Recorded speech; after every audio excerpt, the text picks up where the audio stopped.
The Bank of England is trending on Twitter as an old article resurfaced from the Telegram, and it talks about cashless society. So, what a cashless society is exactly what it sounds like.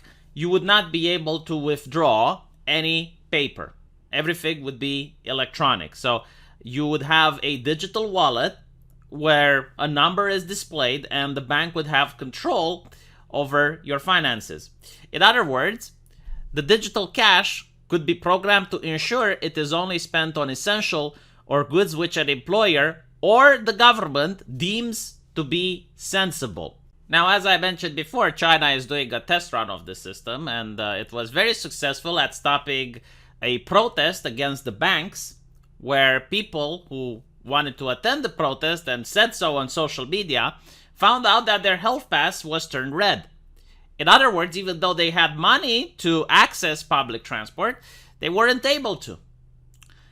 Another implementation of the system could be the following. Imagine that the government passes a new ambitious green law, green legislation, where people aren't allowed to eat more than 2 kilograms of meat per month. So you go to the store, you have money, but the app gives you an error. It doesn't allow you to purchase the meat.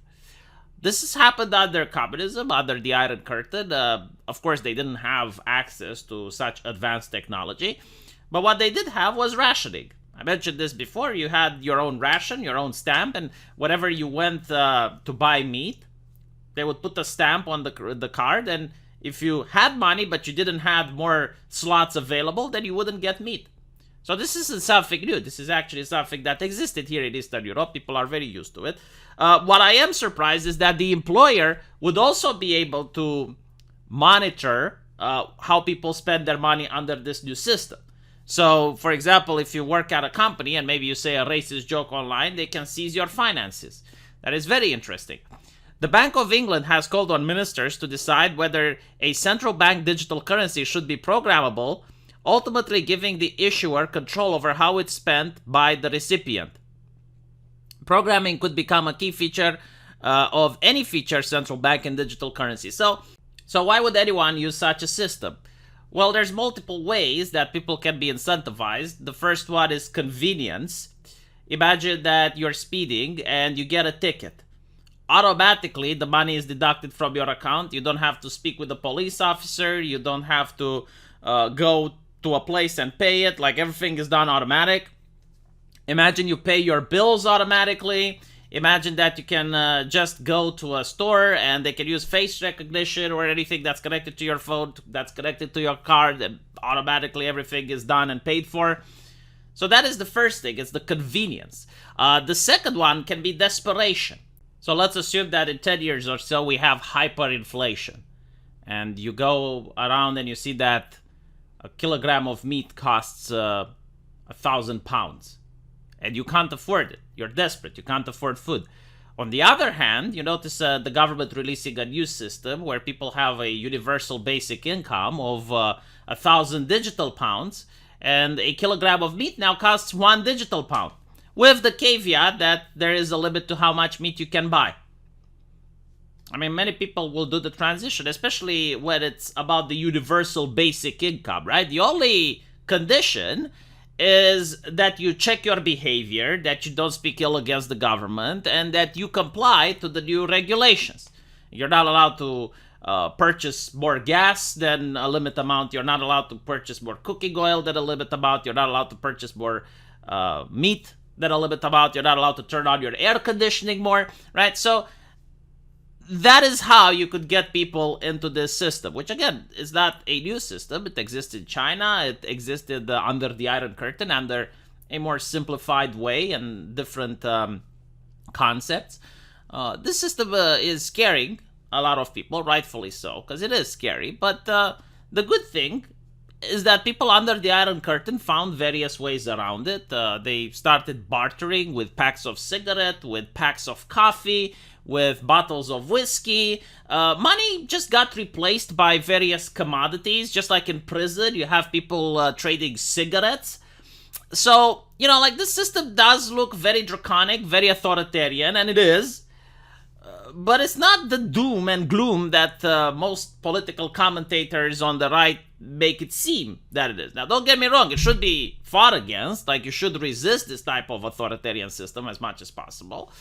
However, if it is implemented, it is not the end of civilization and humanity gets enslaved, like many people like to say. Again, it existed under the Iron Curtain. Eventually, it collapsed. Like, it's not something that's sustainable. Right? Like, this legitimately isn't sustainable, because you're going to see that politicians and rich people, they're still going to eat meat, they're still going to drive gas cars, they're still going to display wealth, which makes the other people very upset, angry, unhappy, and eventually the system collapses due to terms of service violations on YouTube. But I do understand the power that exists here. I mean, we've seen recently with PayPal, that's a digital processor, which deplatformed two major activist groups. One of them was a free speech group. The other one was another group called Gays Against Groomers. I don't know exactly what it did, but from the name I kind of am able to figure it out. The interesting thing is that overnight, both of them got deplatformed, and they weren't given specific reasons as to why. It was just a vague reason, well, you violated our terms of service, but they didn't exactly say which term and which service. So I guess they didn't really have a good reason, but they do have a political agenda that went against GOG. I need to be careful when I say this on YouTube. Went against GOG, and because of that, GOG got deplatformed. In other words, now ideology, morality especially, comes top down. So the banks, the politicians are the new church. They are the ones that dictate how society should think and how they should behave. And if you're not a good boy, well, they are going to take your funding away. Especially after the scandal with the FBI pressuring Facebook to take down the Hunter Biden laptop story. Like, it's very obvious at what is happening, and exactly what we see here, where the Bank of England is talking with the ministers, right? So the banks are collaborating with the politician in order to push up a system where they can control the finances of people. And it's not just control the finances of people, but also the employer to have more control upon the employee. I mean, this, to me, sounds like a master-slave relationship at this point. It's like, well, hold on a little bit. Why should my boss care about how I spend my money? Like, the moment I get my wage, it's supposed to be my money. And in this new system, yes, but with a caveat. Now, usually this is the part of the video where I say I will see you guys in the comment sections. I have no idea if I will be able to, because there's been a glitch going on with YouTube during the last couple of days where it's normal that some comments are hidden and you can't see them. But now I couldn't see 95% of the comments, which was freaking ridiculous. But hopefully they fixed it, and hopefully I will actually see you guys in the comment sections. Take care.